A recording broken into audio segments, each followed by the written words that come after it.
Imagine waking up one morning to a chilling revelation.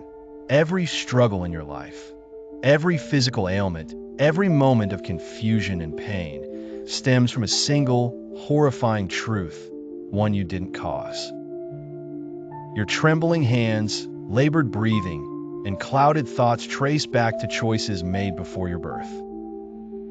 Your parents, obsessed with preserving a pure bloodline, have doomed you to a lifetime of suffering. You learn your mother is your cousin, your father your uncle, your grandmother also your great-aunt. Your family tree isn't a branching oak, but a twisted vine, strangling itself in its own coils. You are not the product of love, but of a calculated breeding program designed to safeguard power and wealth, heedless of the human toll. This isn't fiction. It was the reality for countless women throughout history, ensnared in a web of genetic destiny they never chose. To understand these women's stories, we must first grasp the warped logic that caused their pain. For centuries, European royalty believed marrying within their bloodlines preserved their divine right to rule. They viewed their blue blood as superior, purer, even divinely blessed. By the 16th century, royal families were an intricate web of cousins marrying cousins, uncles wedding nieces, and siblings producing heirs to empires. They couldn't comprehend that they were forging a genetic nightmare that would haunt generations.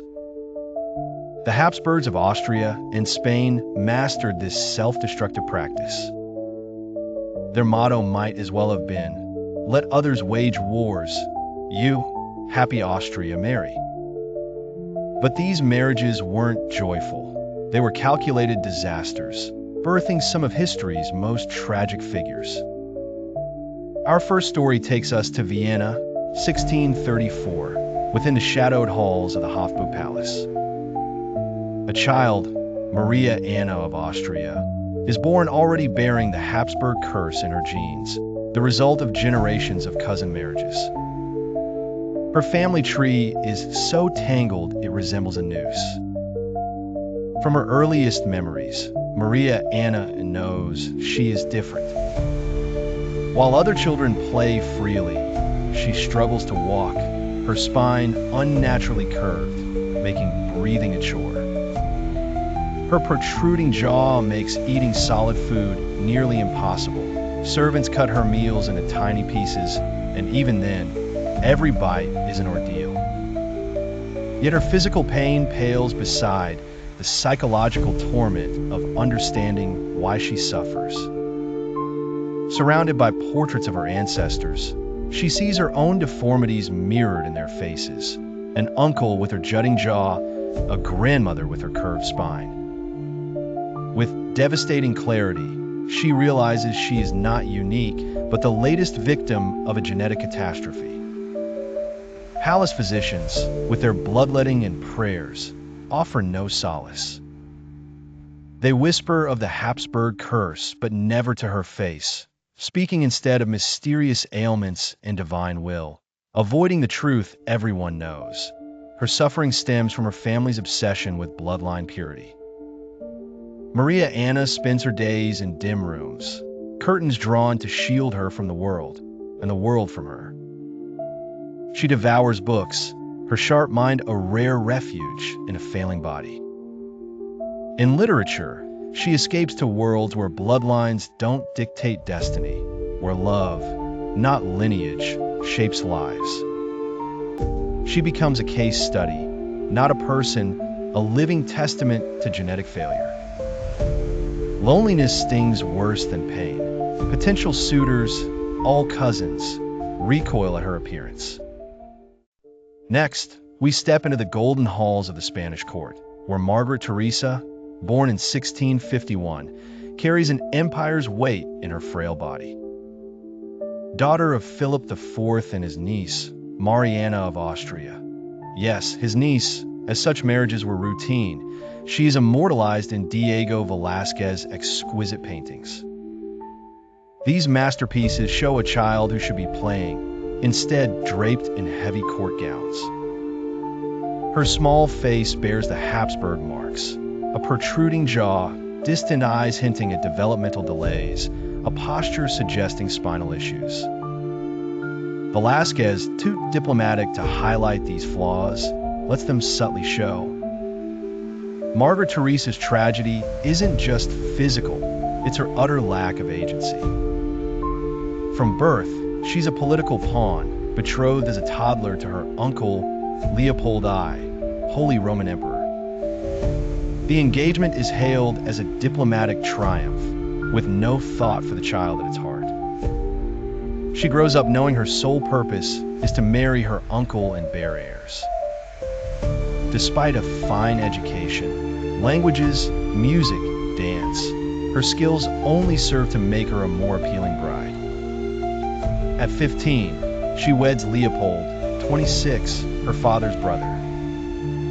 The lavish wedding masks a grim reality. Her childhood ends. Court records hint at the physical toll of her marriage. Expected to bear children immediately despite her frail health, she faces immense pressure. Her first daughter dies within months. Her second pregnancy ends in miscarriage. When a son survives infancy, relief turns to despair as he inherits the Habsburg genetic flaws. Court physicians note her seizures, speech difficulties, and inability to eat, yet never link these to inbreeding. She dies in 1673 at 21, her body exhausted by genetic defects and childbirth strain. Her death is mourned not for her loss, but for the dynasty's lost heirs, a young woman sacrificed to a poisoned bloodline. Our journey continues to Versailles, where Anna of Austria, born in 1601, grapples with the hidden costs of her Habsburg heritage.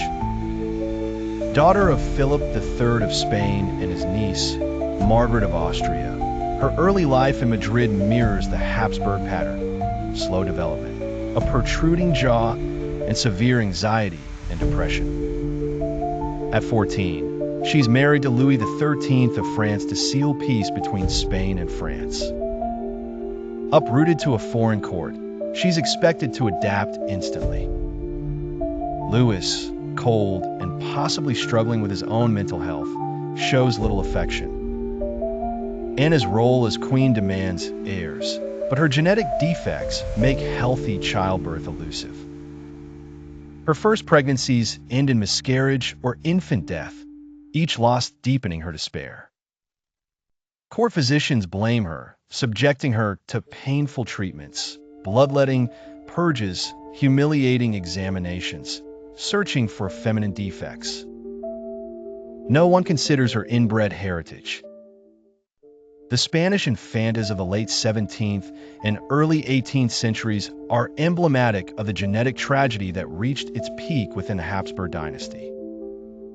The daughters and granddaughters of Charles II of Spain bore the brunt of a lineage whose genetic coefficient had surpassed even that of offspring from siblings. Charles II himself, impotent, epileptic, and possibly intellectually disabled, stood as the culminating figure of a legacy marked by 16 generations of consistent inbreeding. His sisters and cousins, such as Maria Margarita and Maria Theresa, faced considerable pressure to marry and produce heirs. Maria Margarita exhibited severe developmental delays. She was unable to speak clearly until the age of 7 and displayed signs consistent with autism spectrum disorders. Maria Theresa suffered from epilepsy, respiratory issues, and malformations involving her jaw and spine. Despite these health challenges, they were considered suitable for marriage due to their royal blood. Raised within the walls of Madrid's Alcazar, which had devolved into a palace hospital, the infantas were under constant medical scrutiny.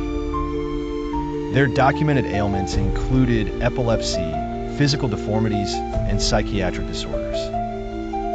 Despite these conditions, marriage negotiations continued, primarily concerned with their potential to produce heirs. Maria Margarita's union with her cousin Leopold, I proved to be a calamity. Her physical and developmental challenges rendered her unable to fulfill her marital duties. These women lived with an inherent fear of pregnancy, acutely aware of the risks it posed to their already fragile health and consequent to the potential for their offspring to inherit their genetic maladies. Court records poignantly detail a series of miscarriages and infant deaths.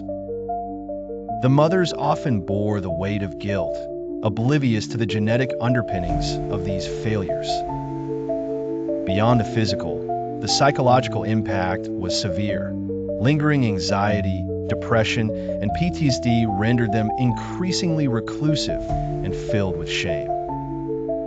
The concept of inbreeding depression provides a genetic explanation for their plight, as the generation of offspring from closely related individuals amplifies the likelihood of recessive genetic disorders. Afflictions such as the infamous HabsburgJaw, epilepsy, and intellectual disabilities have become prolific alongside immune deficiencies and infertility issues. Miscarriages and high infant mortality rates were direct consequences of these genetic damages. Mental health disorders, seen in figures like Joanna and Marie Antoinette, were exacerbated by inherent genetic vulnerabilities triggered by stress. Despite mounting evidence from court records, marriages continued, driven by political and economic motivations, even with the endorsement of the Catholic Church, which prioritized divine lineage over human welfare. The conclusion of the Habsburg experiment came with the death of Charles II in 1700, an event that initiated the War of Spanish Succession.